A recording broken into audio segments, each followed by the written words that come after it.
অবশেষে চলে এসেছে আফরান নিশো এবং চঞ্চল চৌধুরীর দম সিনেমার টিজার ভিডিও।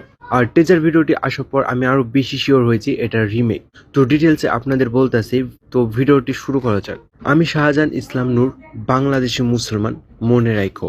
আর এটা আমি বলতেছি না, এটা বলছে কিং আফরান নিশো। পুরো টিজারের মধ্যে আমার সব থেকে ভালো লেগেছে এই সিনটা। নেংড়াইতে নেংড়াইতে আসছে, চারিদিকে আগুন, আর সাথে বলতেছে।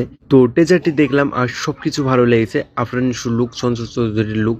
তবে এই সিনেমাটির মধ্যে চঞ্চল চৌধুরীকে ভিলেনের চরিত্রে নয়, অ্যাজ এ সঙ্গী হিসাবে দেখতে পাবো। আর সঙ্গী হিসাবে দেখতে পাবো সেম ওই রকম ভাবে যেমন ভাবে দেখতে পেয়েছিলাম দ্য গড লাইফ সিনেমাটির মধ্যে আফ্রিকান বন্ধু চরিত্রের রোল প্লে করছিল তার মতো। আর হ্যাঁ, হতেও পারে এই দম সিনেমাটি দ্য গড লাইফ মুভিটির রিমেক।